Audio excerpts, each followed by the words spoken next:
Hi folks, welcome to your Gersnet immediate post-match reaction pod. My name is Alec Anderson. I'm speaking to you from outside Ibrox after Rangers' 3-1 friendly loss to Olympiacos of Piraeus, and a result that sees Michael Beale's pre-season continuing really underwhelming, kind of mediocre fashion. A 2-1 home loss to Newcastle in the Alan McGregor testimonial. No great disgrace when you consider the amount of money and power and players that Newcastle have at their disposal these days. Beating HSV, Hamburg 2-1 on Saturday there was a nice result from a nostalgic point of view, but it was 40 years ago Hamburg won the European Cup for the best part of a decade now. They've been struggling to get out of the German second tier, and tonight represents one of those games that will teach me to get more excited about the fixture, to get more excited about seeing the opposition in some kind of list ticking, train spotting exercise, than to concentrate on Rangers. Every time I take my eye off the ball like that, every time I think to myself, this will just be nice to go and see Olympiacos, because I don't really care about the result. Rangers make me care about it, and particularly the performance. Listen, last season we all thought we kind of diagnosed the main problem with us domestically was that Giovanni Van Bronckhorst hadn't put a good enough pre-season into the players' legs. This time last year, Gio, the rumours later emerged that he'd been more concentrating on ball work and tactics than actually getting the guys fit, and their massive failing last season was letting Celtic win a treble, and every time they come up against Celtic, most of the time the main difference between the teams just seemed to be they were fitter, they were sharper, particularly when Michael Beale came in and got a better tune out of the players that he had at his disposal. And we were hoping that when he added his own players this season and got a proper pre-season into them, the difference would be plain to see. I haven't seen it yet. My great hope is that it's a bit like the old Alex Ferguson Manchester United days, where such a hard pre-season for the players that they're exhausted, and you'll eventually start reaping the benefits around about November, December time. Now that's not going to be much good in terms of the SPFL Premiership, because the way things have been going for the last 40 years, basically, it's only Rangers or Celtic that are going to win that thing, and it got to the point last season where both teams are beating everybody else except each other.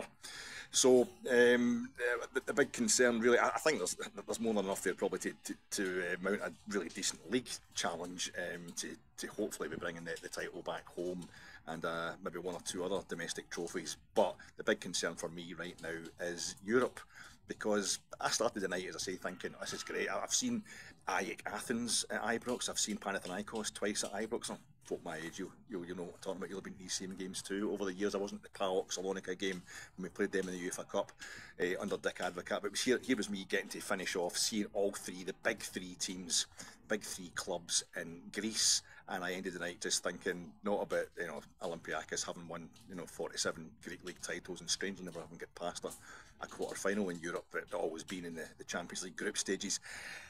I was thinking about the fact that they finished third in last season's Greek League, 10 points off the pace. Panathinaikos and AEK above them, PAOK just below them. This was a team that hasn't even qualified for the Champions League qualifiers like ourselves. The Greek League doesn't start for about 10 days to a fortnight after the Scottish League starts, the Premiership starts in this country. This is a Europa League qualifying round team that we were playing tonight, and they looked sharper. I wouldn't say they, Rangers weren't dominated, but were certainly kind of outclassed, I think, in the way that Olympiacos managed the game, the desire they showed, the cohesion they showed. They had pretty much the same amount of substitutions during the game as us. I don't know, how many new players they brought in or whatever.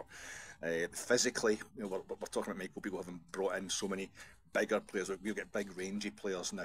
They're supposed to be more of a physical threat. Well, we're up against a team who was a perfect match for that tonight. They were the same kind of size and shape as our players. Olympiacos. Listen, there was a lovely minute silence at the beginning of the game tonight for the late great Trevor Francis, who passed away on Monday, sadly, at the age of 69, and there's a beautiful tribute from the Union Bears. And the thing, there's been an outpouring of emotion from Rangers supporters around about my kind of category, my age group, over the last couple of days, and which maybe younger Rangers supporters will find a bit puzzling. Trevor Francis only played 25 games for us. He scored a penalty in that fantastic League Cup final win over Aberdeen in the 87-88 season, but a vital penalty it wasn't in that shootout. But he never scored another goal for us. He never scored an actual, proper goal for us, and he was there for less than a season. He arrived in September of 1987, but I think his debut has been doing the rounds on social media. The Rangers archives and that have put the footage out there. It's the Scott Sport highlights of the game. I was at the game. You will have been too. A lot of the guys my age out there, where Trevor Francis made his debut, and it spoke of a period where not only Rangers were signing the cream of the crop in Britain, Italy started winning the European Cup again, and Rangers were the other people who benefited from the Heysel ban, the post-Heysel disaster ban on English clubs in Europe. But right up until Heysel European Cup final in 1985, English clubs had won, I think, 7 out of 8 European Cups. There was, a lot of 1-0 finals, and you had a situation where Trevor Francis scored the winning goal in his European debut in the 1979 European Cup final for Nottingham Forest against Malmo, and that's part of the reason. I remember that. I was like 10 at the time, and there he was. A few years later, he's signing for us, and I'm in Scotland watching him playing absolutely brilliant for us against Dunfermline. But that was a period where there was Scotsman, Englishman had scored the winning goal in the European Cup. That is the Champions League, kids. That's a Champions League final. And if you were signing these players, we had Terry Butcher and Graham Roberts at centre half for us. They'd both won the UEFA Cup in England with England clubs. Graham Roberts had scored in the UEFA Cup final, and here we were signing a guy who scored the winner in the European Cup final. This was just about a year before David Murray took over, so it's still part of the Lawrence Marlborough, David Holmes regime. And although Celtic won the double that season, we only won the League Cup. God, what a gift to win a League Cup these days. That trophy's starting to haunt me. And it was a last hurrah for Celtic before we went on our 9 in a row under Souness and Walter Smith. But in the European Cup, we got to the quarter-finals. It was seen as a disappointing season then, domestically, but we got to the quarter-finals of the European Cup. We played Dynamo Kiev, and this is, if you watch the footage, it's been posted online this week by various sources. At the end, it was a great interview with Trevor Francis by Jock Brown, talking about Kiev being in Russia and stuff like that. It's still part of the Soviet Union. And Dynamo Kiev had like 2 Ballons d'Or in their team, and they'd won the European Cup Winners' Cup like 18 months before, one of the best teams in the world at the time, and we were one of the most powerful teams. We were basically becoming the most powerful club in Britain at that point in time. So that was a massive clash, for a first round clash in the European Cup. Real Madrid played Napoli the same round at the European Cup, and that's when UEFA said, no, that's enough. Well, basically the clubs, the Spanish and the Italians, we're going to have no representation in the biggest competition in club football after the first round. That was it. The European Super League threats started then, best part of 40 years ago. And we were part of, subsequently the next few years, creating the Champions League, and that's just left us way behind. I think a lot of Rangers fans this week are particularly nostalgic because we've been getting it tight from Celtic fans for the last couple of seasons because of what happened domestically. I'm really proud of what we've done in Europe the past 4 or 5 years. Has been an absolute miracle. But last season, we made an arse of ourselves in the Champions League. This time and finances just caught up with us last season. And I want us to be back in it. I want us to get back into that. And I understand we want to go back to the Trevor Francis days where we knew, even though we had a bad season that season, we would eventually dominate domestically. We want to have the whip hand over Celtic again. And that will come. And you need to be winning domestically if you're going to get into Europe regularly. But I think I'm more worried. I think we're perfectly capable of dominating domestically, even with the kind of lack of fitness and nous and cohesion we're displaying tonight. But in terms of Europe, I'm really starting to panic about this game against Servette or Genk, Geneva or Genk. That's where we're going. In 3 weeks' time, the home legs at Ibrox in a fortnight's time, and I think that's absolutely massive. I know we've got the Europa League safety net, and folk will be quite happy to drop into that, looking at it from how are we going to perform? I'd rather see us winning and doing well in a smaller trophy than no. The Champions League next season goes with this Swiss system, and I'm really nostalgic and really kind of loyal to the Champions League system, the group system, as well as the groups of 4, because I saw Rangers the very first night of that. I was at the game against Marseille, the very first night of the Champions League, and I want us to just have one more. So we were almost the worst ever performing team in the Champions League group stages last season. So I want us to kind of rectify that this season. I want us to be back in that Champions League, and even just picking up a couple of points and making sure we don't take any serious poundings. That's what I want us to be, and I'm really concerned about that tonight. I'm not too worried domestically. I think Celtic have got their own problems to seek right now either. So it was a poor game. It was a poor game from a Rangers point of view. The other big problem, the other big diagnosis people have been making over the last year or so is that we need to get rid of all the dead wood from 55. The people who, had to go after winning 55 and then had to go after getting us to a European final. You know, I've my problems with that, but I can see, I definitely know what people are talking about. And tonight we started with only Borna Barisic and James Tavernier from the 55 side, and Borna, I'm hoping he's checked out for his own sake. I know his form can fluctuate, Borna, but he was really poor tonight. Really at fault for the second goal, but had a poor game overall. The second goal we conceded, and the defence was terrible all game. There wasn't the same amount of chopping and changing there was. You can't use that as an excuse. The same amount of chopping and changing there was on Saturday. A goal, the goal was, we did equalise just after half time. It's as if Michael Beale sent them back out with a flea in their ear, the usual kind of good reaction you would get when a Michael Beale team was struggling in the first half last season. And he'd taken off Robbie McCrory, who started the game in nets. That was like the biggest change tonight. And Ben Davies, and I think he was kind of culpable for basically teeing up the opening goal right in the stroke of half time when Olympiacos hit it in from the edge of the box. I think it took a wee deflection past Robbie McCrory, but neither Davies nor McCrory appeared for the second half. John McLaughlin back in goals, okay, and he didn't cover himself in glory. No sign of Jack Butland tonight, but I think he basically kind of guaranteed, if there's ever any doubt he was going to be starting goalkeeper, I think he guaranteed it almost without having to even be on the park tonight. We got a goal back through James Tavernier again. Tav scores on Saturday from the spot. He scores again tonight from the spot. It was a bit of a hilarious goal because Todd Cantwell, I don't know what it would be without Todd Cantwell. I think Sam Lammers was the best player in the part tonight, but Cantwell, the way he puts himself about, he's always trying. And he basically dived for a penalty, but he made sure he got through there and he made the penalty happen, and that's, we're going to need a lot of that if we're going to do well in Europe this season. The best laugh about it was, though, of course, VAR's not in play for this, and when VAR isn't playing, in fact, even before VAR came into Scotland, any domestic game, any kind of competitive match, they shut down the screens at Ibrox. They make sure they don't show you any controversial moments in game.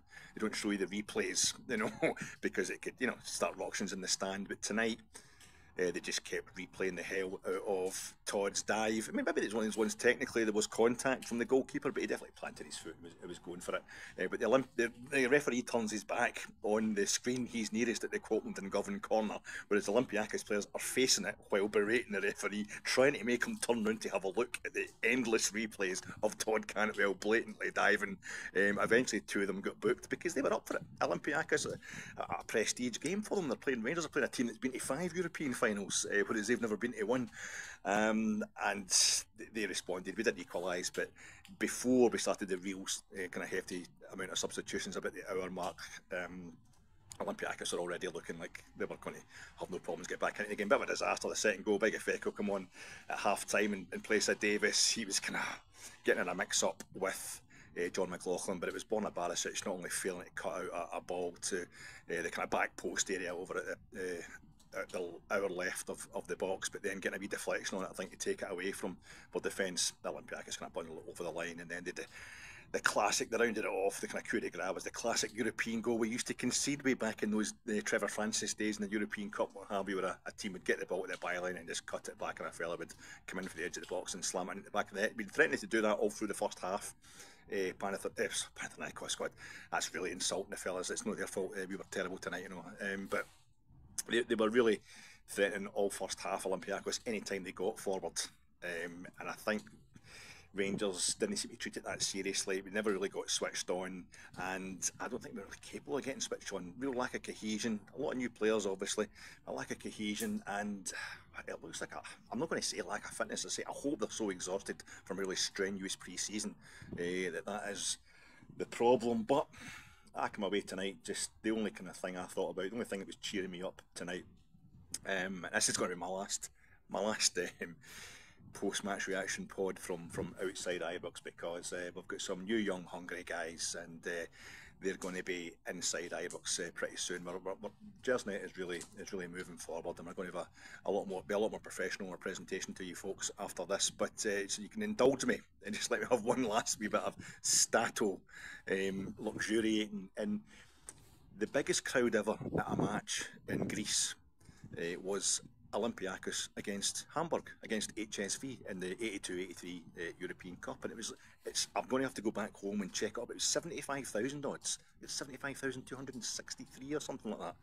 Now I reckon there was 45,000 at that game on Saturday, and tonight it was well empty. That thing, hundreds of kids. You know, it's a pre-season game. There's hundreds of kids there. That's always nice to see.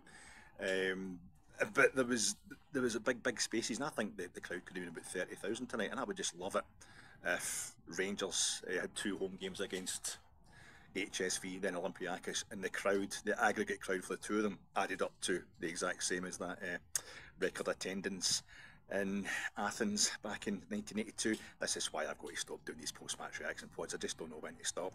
Don't know when to stop talking, but the time is now, folks. Thanks very much for all your attention over the last couple of seasons when I've been doing these wee things, and all the very best to the young guys at Gersnet who are going to carry that forward, and all the very best to Rangers. When I used to play, believe it or not, I didn't actually play like Sunday league football. I was the worst football in the world, but I really enjoyed it with 11 aside. There was a boy I used to play with. He was a centre half, and he'd come up for corners. He was one of these centre halves. He wasn't the tallest, but he was built like a brick outhouse, and he would just shout. He would just shout to Gordon, who was taking the corners, just get something to attack. Just get something into the box that we can throw ourselves at. And that's all we want this season, Rangers. Just put something into the box that we can attack. Because this stadium, when it is full, with the thirst we have to get the title back to Ibrox this season, it'll be quite a place to be. And if Rangers can just get it together and these new signings can start to realise what this club's all about and show a bit of cohesion, we will cheer this team on to victory, and it'll just be a great thing to see, and we'll all enjoy it. Thanks for your time, folks, and I'll see you on Gersnet sometime soon.